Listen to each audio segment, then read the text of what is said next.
اسی طریقے سے ایک صاحب نے کہا تھا کہ اسلام کو قائم کرنے کے لیے حضرت حسین میدان میں آئے. میں نے کہا یہ بھی غلط ہے.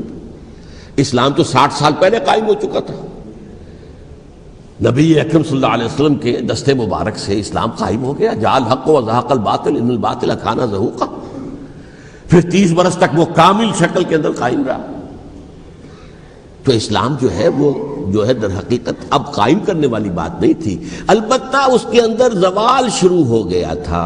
اس زوال کے عمل کو روکنے کے لیے حضرت حسین میدان میں آئے. یہ ایک چیز کو صحیح تاریخی پرسپیکٹو میں رکھنا. تو جس طرح سے دین کو قائم کرنے کے لیے دیکھیے قائم تو کیا محمد رسول اللہ صلی اللہ علیہ وسلم والذین معہ رضی اللہ تعالی عنہ انہوں نے کیا تھا. ہاں اب جو ہے وہ اپنی اس شاندار حیثیت سے نیچے گرنے لگا تھا. وہ میں بعد میں عرض کروں گا کہ میں نے اسے کیا عرض کیا تھا کہ یہ اس زوال کو روکنے کے لیے کسی طریقے سے یہ اپنی اصل حقیقت پہ قائم رہے. یہ حضرت حسین رضی اللہ تعالیٰ عنہ کی سعی تھی.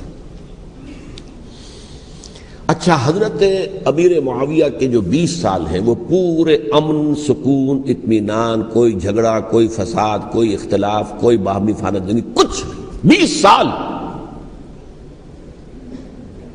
یہ بھی تاریخ کی بڑی چشم کشا حقیقت ہے جو عام طور پر لوگوں کے علم میں نہیں ہے. سبائی بھی دبتے رہے. حضرت امیر معاویہ کی حکومت اتنی مضبوط تھی, کنٹرول, کہ ان کو کچھ سر اٹھانے کا موقع نہیں ملا.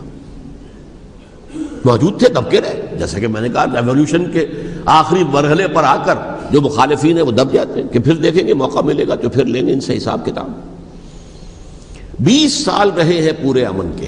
10 سال کے بعد یعنی درمیان میں ہے حضرت امیر معاویہ کا عہد خلافت. ایک صحابی جو کہ بزرگ صحابہ میں سے ہیں, مغیرہ ابن شعبہ رضی اللہ تعالی عنہ, وہ آتے ہیں اور وہ کہتے ہیں کہ دیکھیے امیر المومنین, کتنی بڑی خانہ جنگی رہی تھی مسلمانوں کی آپس میں, اور اب بھی اگر آپ کسی کو نامزد کیے بغیر چھوڑ گئے امت کو تو پھر خانہ جنگی ہو جائے. 1 لاکھ اس وقت جو ہے وہ ہلاک ہوئے تھے, نہ معلوم اب کتنے ہلاک. لہٰذا آپ اپنی زندگی ہی میں نامزد کر دیجئے کسی کو خلیفہ, ولی عہد بنا دیجئے. حضرت امیر معاویہ نے ابتداءً جو ہے انکار کیا نہیں, لیکن ان کے دلائل ایسے تھے وزنی, اور میں سمجھتا ہوں کہ وہ بات صحیح تھی جو مغیرہ ابن شعبہ نے کہی. اس لیے کہ اب صحابہ کرام میں سے جو کبار صحابہ تھے وہ تو سب دنیا سے رخصت ہو چکے تھے. اب تو یا صغار صحابہ رہ گئے تھے جو حضور کے زمانے میں بچے تھے, حضرت حسن, حضرت حسین, عبداللہ ابن زبیر, یہ بچے ہی تھے نا, یا تو وہ تھے, اور یا بالکل نو مسلم تھے. اور نو مسلموں میں بڑی تعداد وہ تھی جو ایرانیوں کی تھی, شامیوں کی تھی, ادھر کی تھی, ادھر کی تھی. تو ان کو تو ظاہر بات ہے کہ تربیت نبوی سے کیا خلافت راشدہ سے بھی اکثر و بیشتر کو کوئی حصہ ملا ہی نہیں. تو اس صورت میں اب وہ اعلیٰ ترین معیار پر حکومت کے نظام کو قائم کرنا ممکن نہیں ہے. کوئی قبائلی عصبیت جب تک حکومت کی پشت پر نہیں ہوگی حکومت مستحکم نہیں ہوگی.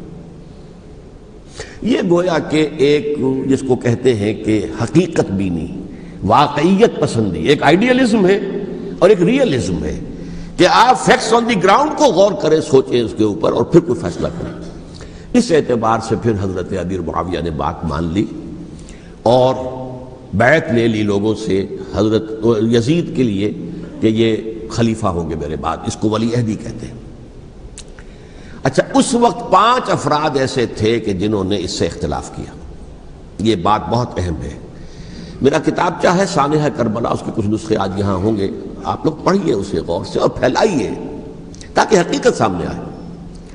5 افراد کون تھے جو ہونے چاہیے؟ ابو بکر فوت ہو گئے, ان کے بیٹے عبد الرحمن ابن ابی بکر. عمر فوت ہو گئے, ان کے بیٹے عبداللہ ابن عمر. عباس فوت ہو گئے, ان کے بیٹے عبداللہ ابن عباس. زبیر فوت ہو گئے, ان کے بیٹے عبداللہ ابن زبیر. اور حضرت حسن جو ہے ان کا انتقال ہو چکا تھا, حضرت علی کے بیٹے حضرت حسین رضی اللہ تعالی عنہ اجمعین. حضرت حسن کے بارے میں ایک فریق کا کہنا یہ ہے کہ انہیں زہر دے کر ہلاک کیا گیا. اہل تشیع کا قول یہ ہے, جبکہ اہل سنت کہتے ہیں کہ نہیں, وہ اپنی جو بھی طبی موت تھی اس سے ان کی وفات. لیکن میں اس میں نہیں جانا چاہتا, اس لیے کہ یہ مائکرو ہسٹری جو ہے نا وہ تو ایک ایک واقعے کے لیے ادھر کی روایات کیا, ادھر کی کیا ہیں, ان کے پاس کیا دلائل, یہ تو کسی ریسرچ اسکالر کا موضوع ہے, میرا موضوع نہیں ہے. لیکن بہرحال یہ 5 حضرات تھے جنہوں نے ولی عہدی کی بیعت نہیں کی. لیکن حضرت معاویہ اتنے حلیم الطبع انسان تھے، انہوں نے جبر نہیں کیا، کوئی تشدد نہیں کیا. ٹھیک ہے، ولی عہدی کی بیعت نہیں کر رہے، کوئی بات نہیں، میری بیعت تو کی ہوئی ہے نا، ابھی تو میں زندہ ہوں، بات ختم ہو گئی. میری بیعت کو تو نہیں توڑا انہوں نے، فسخ بیعت نہیں کی. اس اعتبار سے انہوں نے نہ کوئی تشدد کیا، نہ جبر کیا، نہ کوئی مواخذہ کیا. لیکن جب امیر معاویہ کا انتقال ہو گیا، اب ولی عہدی کی بجائے وہ اب خلافت کی بیعت ہوئی. سب لوگوں نے بیعت کر لی. ان 5 میں سے ایک فوت ہو چکے تھے. حضرت عبد الرحمن ابن ابی بکر فوت ہو چکے رضی اللہ تعالی. 4 تھے، ان 4 میں ایک اختلاف ہوا. 2 کی رائے یہ تھی، عبداللہ ابن عمر، عبداللہ ابن عباس، کہ اگرچہ یہ کام غلط ہوا ہے، اسلام کی روح کے منافی ہوا ہے، یہ بادشاہت کی بنیاد پڑ رہی ہے، لیکن یہ بات ایسی نہیں ہے کہ اس کی بنا پر ہم خانہ جنگی شروع کروا دیں، امت کے اندر خون خرابہ کروائیں، فساد کروائیں. لہذا انہوں نے بیعت کر لی. اب کوئی اگر یہ کہے معاذ اللہ کہ وہ بک گئے تھے یزید کے ہاتھ میں، معاذ اللہ ثم معاذ اللہ، وہی بات آپ اختلاف کر سکتے ہیں کہ انہیں نہیں کرنی چاہیے تھی، یہ کوئی رائے رکھے، مجھے اختلاف نہیں.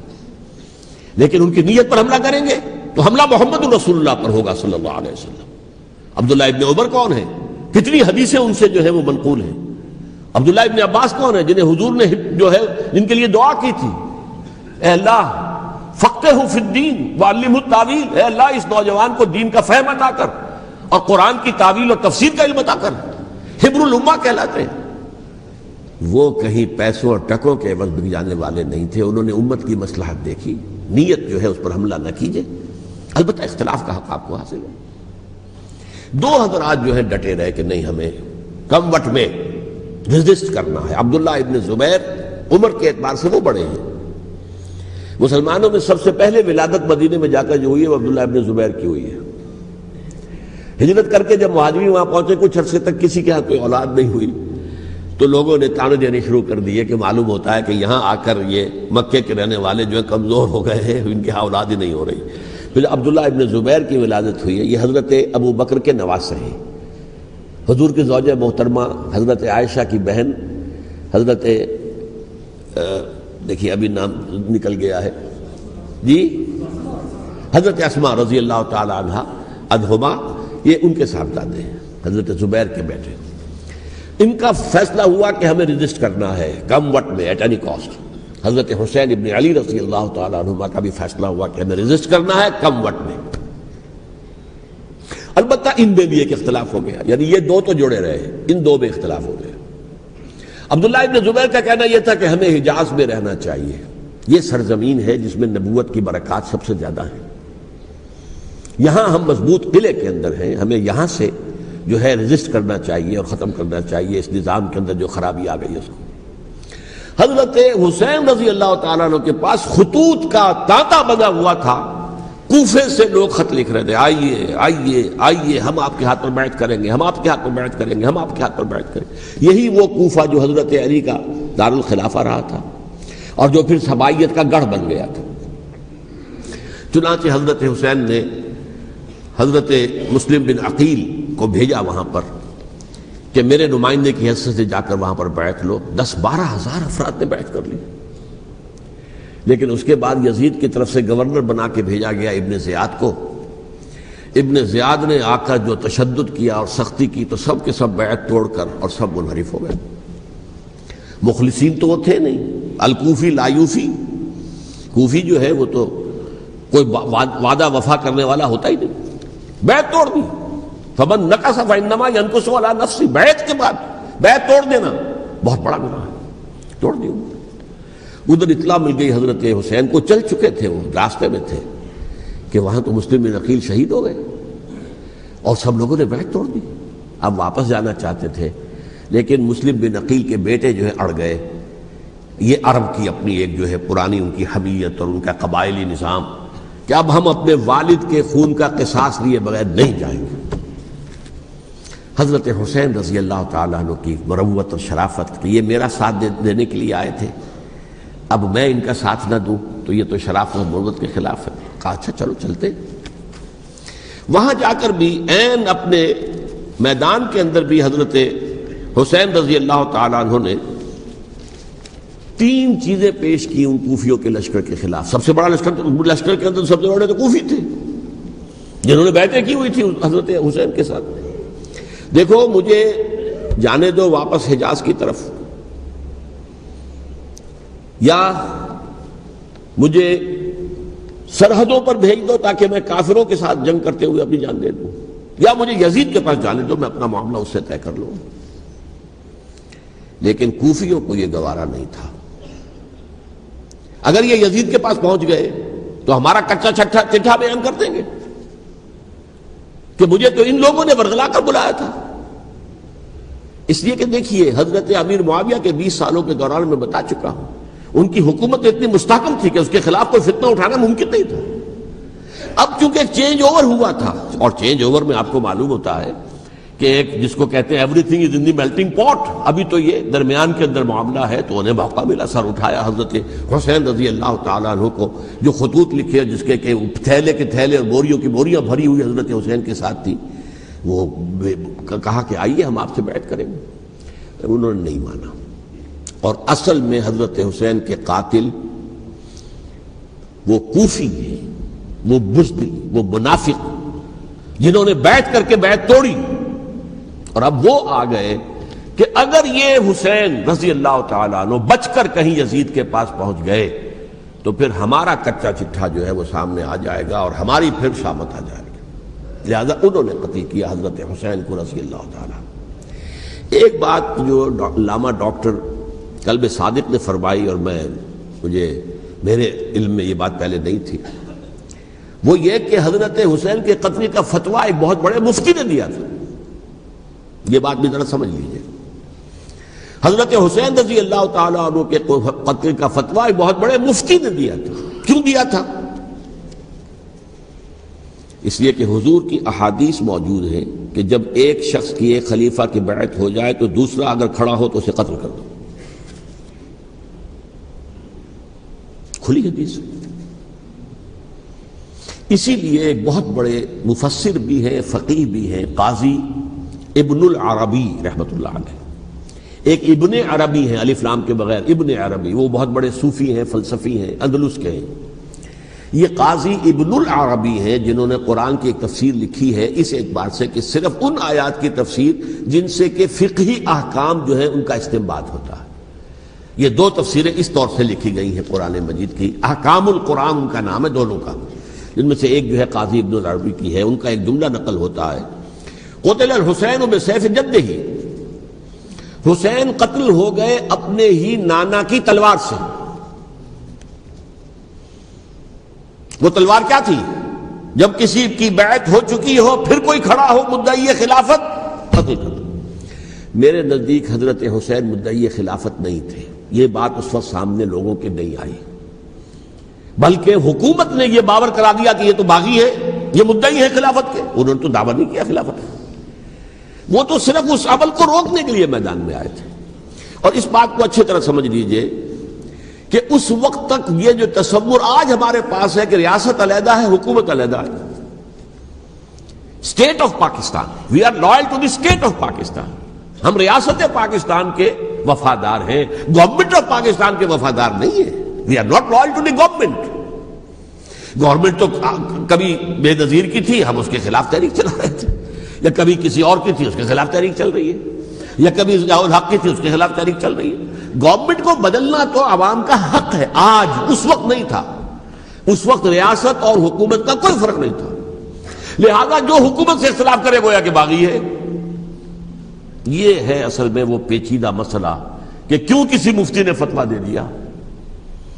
اس لیے کہ اس وقت تک ریاست اور حکومت کا فرق واضح نہیں تھا دنیا پر. یہ تو ابھی کوئی 100-150 سال کی بات ہے کہ آج ہمارا جو پولیٹیکل سائنس کا ایولیوشن ہوا ہے وہ اسٹیج تک پہنچ گیا ہے کہ اسٹیٹ علیحدہ ہے، حکومت علیحدہ ہے.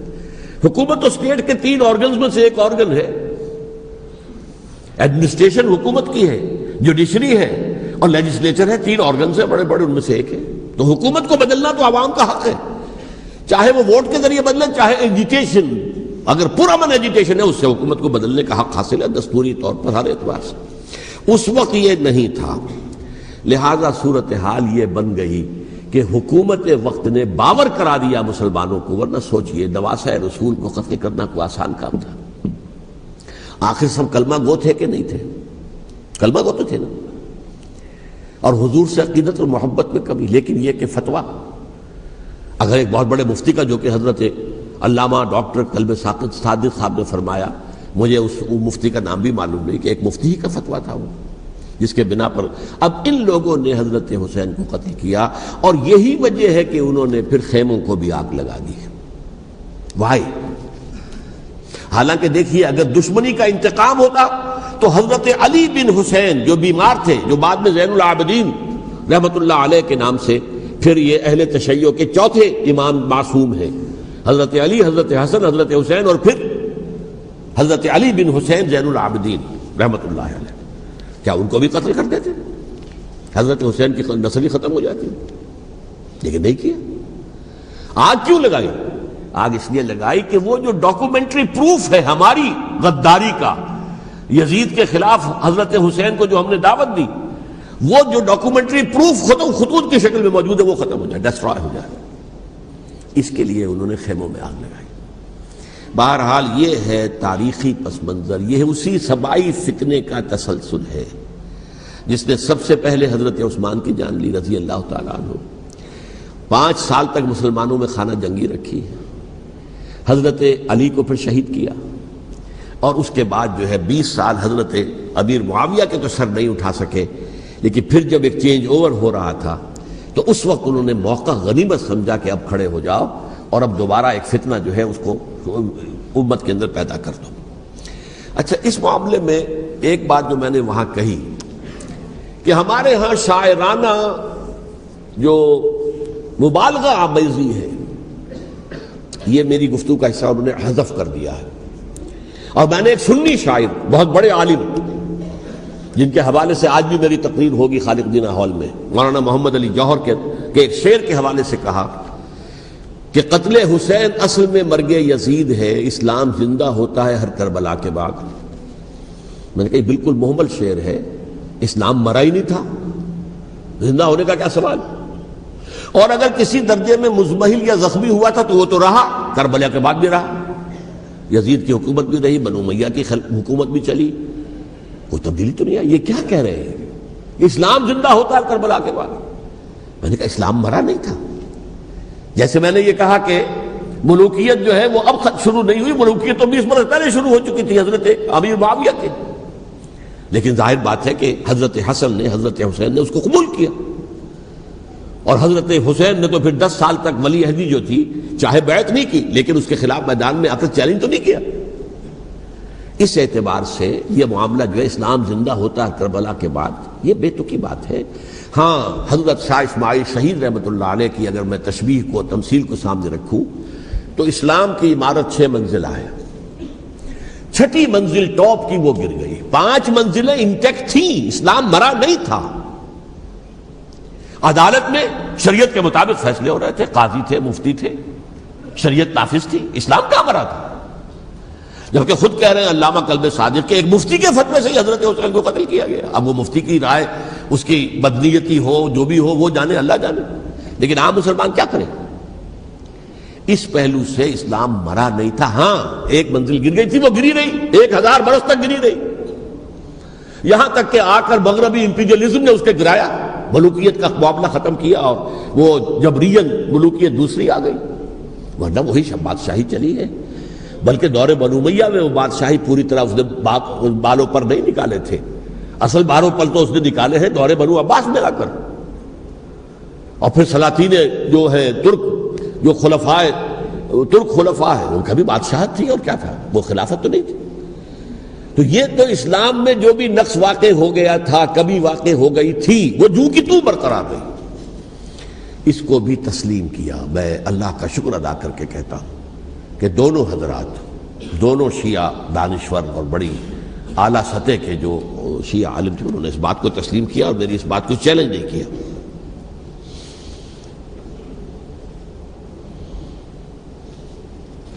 اصل میں تیسری بات میں نے یہ کہی کہ دیکھیے حضرت حسین رضی اللہ تعالی عنہ کی اس شہادت کے بعد اس کے بعد واقعہ حرہ بھی ہوا جو واقعہ کربلا سے بھی بعض اعتبارات سے زیادہ بھیانک اور زیادہ گھناؤنا واقعہ بنو امیہ کی تاریخ ہے جس کو لوگ جانتے ہی نہیں۔ مدینہ کے کچھ لوگوں نے بغاوت کی اور انہوں نے اس کے خلاف فوج بھیجی اور فوج کو جب مدینہ فتح کر لیا 3 دن کے لیے حلال کر دیا، جو چاہو کرو، یہاں جسے چاہو مارو، جسے چاہو لوٹو، جس کا گھر چاہو برباد کرو، جس عورت کو چاہو ریپ کرو۔ اور یہ مدینہ النبی کے اندر ہوا۔ تو کاٹ کھانے والی ملوکیت کے اندر بہت سے واقعات ہوئے۔ عبداللہ ابن زبیر کھڑے ہوئے، انہوں نے حکومت قائم کی تھی، لیکن یہ کہ وہ تو 6 سال کے لیے کامیاب بھی رہے، ایک حکومت قائم کی، بنو امیہ کے ہاتھ پر بیعت نہیں کی، بالآخر ان کی حکومت بھی ختم ہو گئی۔ پھر حضرت زید کھڑے ہوئے، انہوں نے بغاوت کی، وہ بھی ناکام رہ گئے۔ پھر بنو عباس میں کھڑے ہوئے حضرت نفس زکیہ، حضرت حسن رضی اللہ تعالیٰ عنہ کے اولاد میں سے، وہ بھی ناکام ہو گئے، شہید ہو گئے۔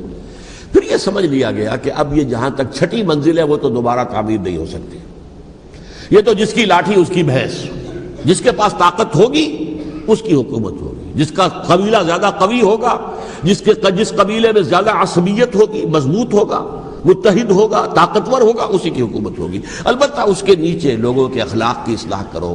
صوفیاء کرام نے وہ کام اپنے ذمے لیا، اور بالکل وہی کام ہے کہ جو ائمہ اہل بیت کرتے رہے۔ حضرت حسن کی اولاد میں پھر حضرت علی بن حسین رضی اللہ تعالی، حضرت حسین کی اولاد میں پھر امام محمد باقر، امام محمد جعفر صادق، اور اس کے بعد بھی 5 اور، کسی نے بغاوت نہیں کی۔ جیسے علماء کرام کام کر رہے تھے اور جیسے صوفیاء کرام کام کر رہے تھے، ایسے ہی وہ مسلمانوں کی علمی تربیت، روحانی تربیت و تزکیہ کر رہے تھے، کسی نے حکومت کو چیلنج نہیں کیا۔ نوٹ کر لیجیے اس بات کو۔ حضرت علی نے بھی چیلنج نہیں کیا تھا، حضرت حسن نے چیلنج نہیں کیا، خود صلح کر لی۔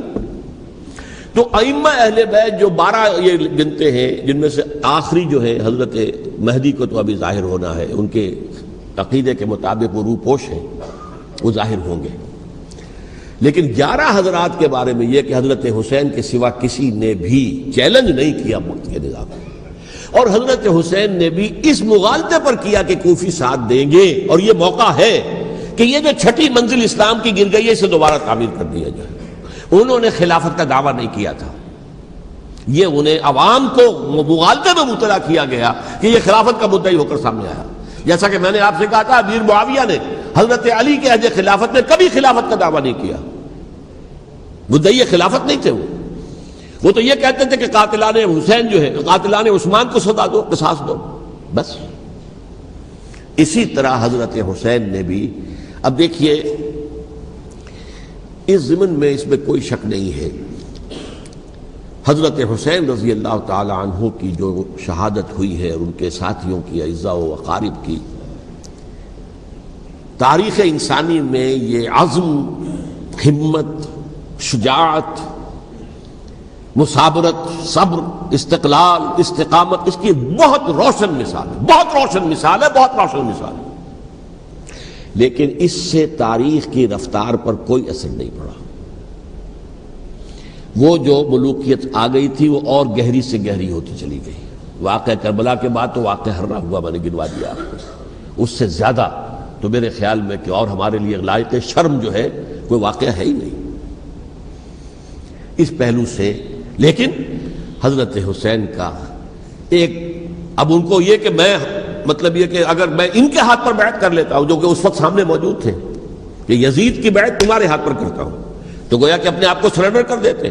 وہی خطرہ جو امیر معاویہ کو تھا کہ مجھے وہ تو پہنچنے بھی نہیں دیں گے علی تک رضی اللہ تعالیٰ عنہ، اور مجھے پہلے شہید کر دیں گے، یہی خطرہ حسین کو تھا رضی اللہ تعالیٰ عنہ کہ مجھے یزید تک پہنچنے نہیں دیں گے، پہلے قتل کر دیں گے۔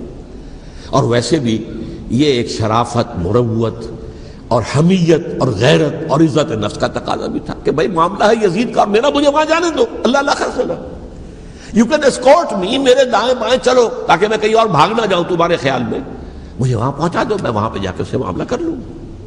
لیکن انہوں نے قتل کیا، اصل قاتلان کوفی، وہی سبائی۔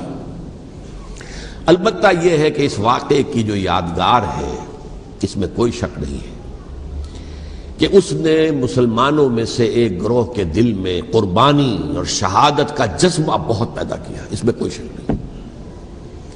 اور جس طریقے سے کہ عاشورہ محرم میں یاد منائی جاتی ہے، جس طریقے سے اس نے اہل تشیع کے اندر قربانی کا جذبہ بے انتہا پیدا کر دیا، اگرچہ وہ جذبہ بروئے کار نہیں آتا، اس لیے کہ ان کے ہاں یہ عقیدہ ہے، یہ طے ہے کہ جب تک حضرت مہدی ظاہر نہیں ہوں گے ہم کسی کے خلاف بغاوت نہیں کریں گے۔ یہ پوری تاریخ میں ان کا معاملہ رہا، تمام جو ہے ائمہ اہل بیت کا معاملہ رہا، جب تک مہدی نہیں آتے keep sitting and keep waiting, wait and see, that's all. یہ تو خمینی صاحب نے کیا ہے، آیت اللہ خمینی صاحب نے، کہ انہوں نے یہ ایران کے شیعوں کو باور کرایا کہ بھائی جب آئیں گے حضرت مہدی آ جائیں گے، لیکن ہم اب ہاتھ پر ہاتھ رکھ کر بیٹھے رہیں،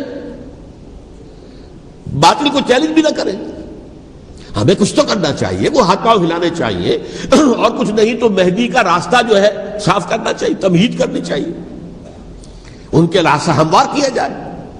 تو یہ ان کی بڑی عظمت ہے آیت اللہ خمینی صاحب کی کہ اہل تشیع ایران کے جو ہے ان سے انہوں نے یہ بات منوا لی کہ ہم بالکل انرٹ نہیں بیٹھے رہیں گے، بلکہ اب انہیں نائب امام قرار دے کر اور ولایت فقیہ کے فلسفے کے حوالے سے، یہ دو چیزیں ان کی جو ہیں بنیادی فلسفے کی ہیں، وہ اس وقت میرا موضوع نہیں ہے، انہوں نے عوام کو ایسا کھڑا کیا ہے کہ 20,000 سے لے کر 30,000 کے درمیان انسانوں نے جانیں دے دی، عورتوں کے جلوس نکلے، شیرخوار بچہ گود میں ہے عورت کے اور گولی کھا رہی ہے اور مر رہی ہے، گر رہی ہے۔ آپ سوچئے زندگی کتنی عزیز ہوتی ہے، اور شیرخوار بچے کے لیے ماں کی جو زندگی ہے، اس ماں کو اپنی زندگی کتنی عزیز تر ہوگی کہ اپنے لیے نہیں تو اس بچے کے لیے مجھے جینا ہے، لیکن نہیں، گولیاں کھائیں اور گری۔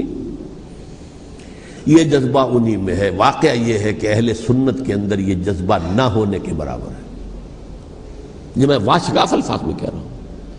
پورے عالم اسلام میں صرف شیعہ ایران ایسا نکلا ہے کہ جس نے بادشاہت کا خاتمہ کیا، باقی سعودی عرب میں بادشاہت بیٹھی ہوئی ہے، ڈٹ کر بیٹھی ہوئی، اربوں ڈالر کا ایک ایک محل بنتا ہے ان بادشاہوں کا، اور سنی سن ہے، سن، کوئی حرکت نہیں۔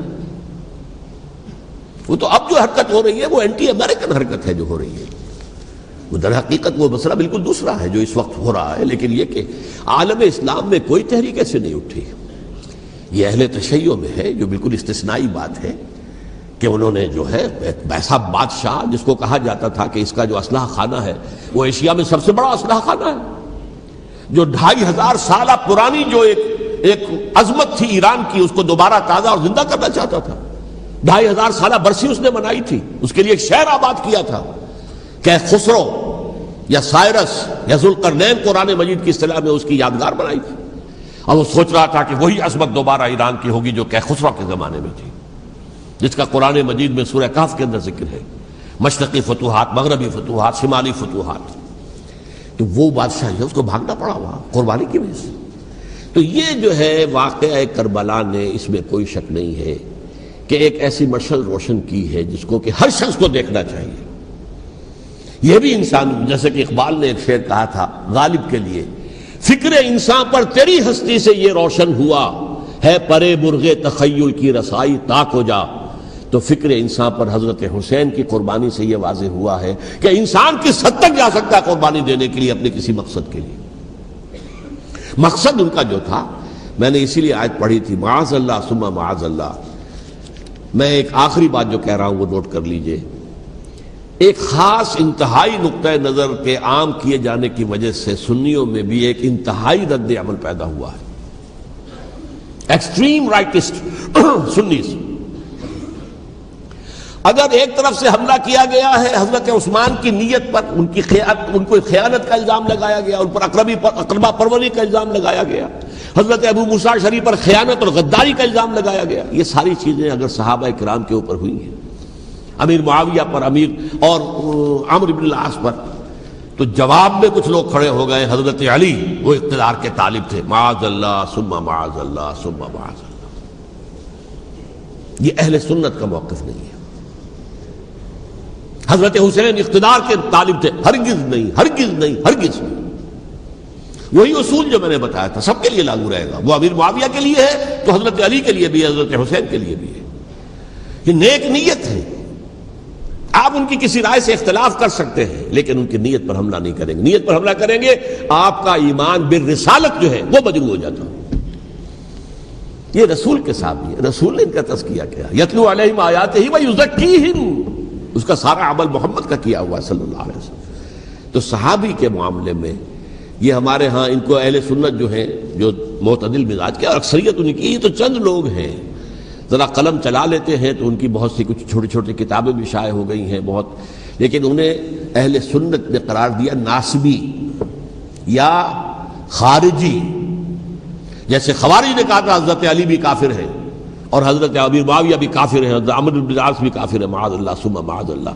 ایسے ہی کچھ لوگ حضرت حسین پر بھی الزام لگاتے ہیں کہ اقتدار کی ہوس اور طلب کے اندر انہوں نے یہ سارا سفر کیا تھا اور بس یہ ہے کہ وہ جو بازی تھی وہ ہار گئے. اللہ اللہ خیر اللہ, اس سے آگے کیا ہے معاملہ, نہیں معاذ اللہ ثم معاذ اللہ. اسی لیے میں نے آیت آج جو پڑھی تھی ایک اور جو بہت بظاہر آپ کو معلوم ہوئی ہوگی, غیر متعلق ہے میرے آج کے عنوان سے, تلک الدار الآخرۃ نجعلھا للذین لا یریدون علوا فی الارض ولا فسادا.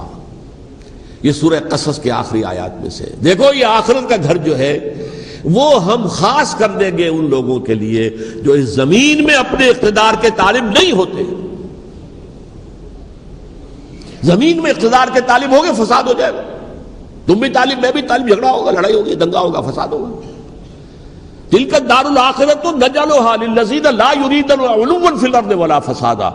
جو لوگ زمین میں اپنے اقتدار کے طالب اور اس کے نتیجے میں فساد پیدا کرنے والے نہیں ہیں ان کے لیے ہم نے آخرت کا گھر خاص کیا ہے. والعاقبۃ للمتقین, اور عاقبت جو ہے انجام کار آخرت جو ہے وہ تو متقیوں کے لیے ہے. اسی میں آئیں گے سب صحابہ کرام, خواہ وہ حضرت علی ہے رضی اللہ تعالیٰ عنہ اور خواہ وہ حضرت امیر معاویہ ہیں, حضرت عثمان ہیں رضی اللہ تعالیٰ عنہما, خواہ حضرت حسن ہے, حضرت حسین ہے رضی اللہ تعالیٰ عنہما, خواہ عبداللہ ابن زبیر ہے, خواہ عبداللہ ابن عباس ہے, خواہ عبداللہ ابن عمر ہے رضی اللہ تعالیٰ عنہم اجمعین. اس اصول کو سامنے رکھ کر اختلاف آپ کر سکتے ہیں کسی سے بھی, لیکن کسی کی نیت پر حملہ کریں گے تو اصل میں آپ کا ایمان بالرسالت مجروح ہو جائے گا. علی کو نبی اکرم صلی اللہ علیہ وسلم نے اپنا نائب بنا کر چھوڑا تھا جب غزوہ تبوک میں جا رہے تھے مدینے میں. حضرت علی نے کہا بھی کہ مجھے آپ عورتوں کے ساتھ بٹھا کے جا رہے ہیں. فرمایا تمہارا مقام میرے ساتھ وہی ہے جو موسیٰ کے ساتھ ہارون کا تھا. ہارون کو چھوڑ کر گئے تھے نا یہودیوں کے پاس جب گئے تھے تورات لینے کے لیے, تو تمہارا وہی مقام ہے میرے ساتھ. تو یہ حضرت علی ہے رضی اللہ, ان کے بارے میں میرا, ان کی کیا عظمت میری نگاہ میں. تو یہ 3 کتابچے ہیں, مجھے نہیں معلوم تیسرا یہاں ہے یا نہیں ہے, بہرحال آپ لوگوں کو ریکمینڈ کر رہا ہوں کہ ان کا مطالعہ کریں. اب یہ کہ آخری بات یہ کہ اصل ہمارے کرنے کا کام کیا ہے. دیکھیے کیوں نہیں کیا کسی نے بھی خروج کا معاملہ, وہ میں واضح کر چکا ہوں, بغاوت نہیں کی. کیوں؟ ایک تو ریاست اور حکومت میں فرق نہیں تھا, ذرا کھڑا ہو اور وہ باغی قرار پائیں گے, واجب القتل ہو جائیں گے, فتوے کی زد میں آ جائیں, یہ معاملہ تھا. اور دوسرے یہ کہ عمارت پوری گری نہیں تھی, ایک منزل گری تھی نا. آج ہم کہاں کھڑے ہیں, پوری عمارت گری ہوئی ہے. نہ شرعی عدالتیں ہیں, نہ شرعی فیصلے ہیں, نہ احکام الہی نافذ ہیں, نہ حدود اور قصاص کے معاملات, کچھ بھی نہیں. ہمارا فرض کیا ہے؟ حضرت حسین کی مدح کرتے رہیے, تعریف کرتے رہیے, صحابہ کرام کی مدح کرتے رہیے, مدح صحابہ, اس کے لیے مجلسیں قائم ہو رہی. بھائی کر کیا رہے ہو؟ تھے تو آبا وہ تمہارے ہی, مگر تم کیا ہو؟ ہاتھ پر ہاتھ دھرے منتظر فردا ہو. تلک امۃ قد خلت لہا ما کسبت ولکم ما کسبتم. وہ تو ایک امت تھی جو چلی گئی, اللہ کے ہاں پہنچ گئے. جو کچھ انہوں نے کمایا وہ ان کے لیے, تمہارے لیے نہیں ہے. تمہارے لیے وہ ہوگا جو تم کماؤ گے. ہمارے لیے راستہ اب یہی ہے کہ خلافت راشدہ کے مکمل نظام کو اثر نو قائم کرنے کے لیے منہج انقلاب نبوی کو اختیار کریں. میری کتاب اس پر, کیسٹس اس پر, آڈیو کیسٹس, ویڈیو کیسٹس, سی ڈیز, نہ معلوم ڈی وی ڈی, سب کچھ موجود. سیرت النبی پر تو میں عرض کر چکا ہوں, فلسفہ سیرت النبی سمجھنا ہے تو میری کتاب پڑھیے, ورنہ سیرت النبی آپ پڑھ لیں گے, واقعات معلوم ہو جائیں گے, فلسفہ سیرت سامنے نہیں آئے. اس کا آپ مطالعہ کریں گے میری کتاب سے. اور دوسرے یہ کہ یہ خلافت قائم کرنے کے لیے جو جد و جہد ہم کر رہے ہیں، تحریک خلافت پاکستان جس کا میں داعی ہوں ادنا سا، وہ تنظیم نہیں ہے، میں اس کا امیر نہیں، وہ ایک تحریک ہے. جیسے تحریک پاکستان کہلاتی تھی جس کی تنظیم تھی مسلم لیگ، پارٹی کا نام مسلم لیگ تھا لیکن تحریک پاکستان. اس طرح تحریک خلافت پاکستان وہ ہم نے چلائی ہے تنظیم اسلامی کے تحت. یہ خلافت جب پہلی چلی تھی آج سے 84 سال قبل، نومبر 1921 میں خالق دینا ہال میں وہ مقدمہ چلا تھا، جس کے نتیجے میں بڑے بڑے جو لیڈر تھے ہمارے، مولانا محمد علی جوہر اور مولانا حسین مدنی اور مولانا ابوالکلام آزاد، ان سب کو 2 سال کی قید کی سزا سنائی گئی تھی. بغاوت، مقدمہ بغاوت، یہ خالق دینا ہال. اسی میں سن 91 یا 92 میں میں نے 3 دن تقریریں کی تھیں، جن میں آج سے پھر میں 3 تقریریں کرنے والا ہوں. ایک آج شام کو، ایک کل شام کو رات 9 بجے، آج بھی کل بھی، ایک پرسوں اتوار کی صبح کو 10 بجے ہے کیا 11 بجے. تو عید میں آپ حضرات شرکت فرمائیں تاکہ اصل جو ہمارے کرنے کا کام ہے، تاریخ کو بھی سمجھنا چاہیے، تاریخ کے عوامل کیا ہیں، کیا پس پردہ عوامل کار فرما تھے، کیا کسی شے کی اصل حقیقت ہے، وہ سمجھنا چاہیے. لیکن یہ ہے کہ اس اعتبار سے میں نے جب یہ لفظ استعمال کیا تھا اس مذاکرے میں، لپ سروس، کہ یہ ہم صرف لپ سروس کرتے رہے، مدح کے بیان کرتے رہے، منقبت بیان کرتے رہے، حضور کی نعتیں کہتے رہے، اس سے تو بات نہیں بنے گی جب تک کہ وہ فرض منصبی شہادت علی الناس کا جو ہمارے ذمے ہے بحیثیت امت محمد صلی اللہ علیہ وسلم اس کو ادا نہ کرے. مجھے خوشی ہے کہ اس کی بھی تائید دونوں حضرات نے کی. ہاں یہ لپ سروس کا معاملہ ہے. اللہ تعالی حضرت حسین کے نقش قدم پر چلتے ہوئے، بلکہ اصل میں تو ہمارے لیے اسوہ رسول ہے محمد صلی اللہ علیہ وسلم کا، اس پر چلتے ہوئے ہم پاکستان میں اسلام کا نظام خلافت قائم کرنے کی جد و جہد کریں. اقول قولی ھذا واستغفر اللہ لی ولکم ولسائر المسلمین والمسلمات.